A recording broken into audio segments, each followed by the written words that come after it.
जब ब्रह्मा जी ने सृष्टि की रचना की तो उन्होंने देवताओं, मनुष्यों और ऋषियों को बनाया।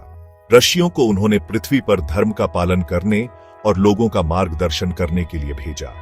महर्षि गौतम उन श्रेष्ठ ऋषियों में से एक थे जिन्हें अपनी तपस्या और ज्ञान के लिए जाना जाता था। ब्रह्मा जी ने उन्हें एक दिव्य गाय कामधेनु प्रदान की। यह गाय सभी मनोकामनाएं पूर्ण कर सकती थी। गौतम ऋषि ने इस गाय का उपयोग अपने आश्रम और आसपास के क्षेत्रों के कल्याण के लिए किया। उनकी पत्नी अहिल्या रूप और गुणों में अद्वितीय थी। देवताओं और मनुष्यों दोनों ही उनकी सुंदरता की प्रशंसा करते थे।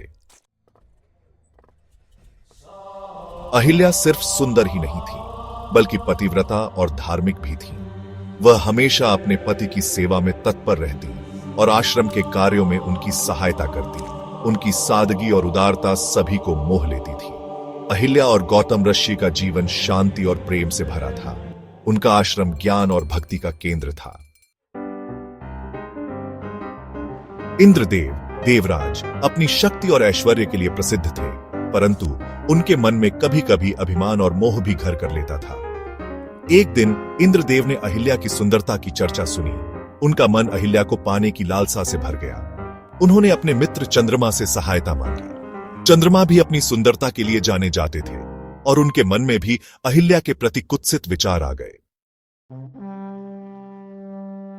सेक्शन 4, छल और प्रपंच। गौतम ऋषि पर कुदृष्टि। इंद्रदेव और चंद्रमा ने गौतम ऋषि को धोखा देने की योजना बनाई।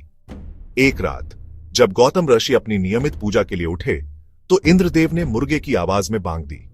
गौतम ऋषि ने सोचा कि सुबह हो गई है और वह अपनी पूजा के लिए बाहर निकल गए। इस बीच इंद्रदेव ने गौतम ऋषि का रूप धारण कर लिया और अहिल्या के पास पहुंच गए।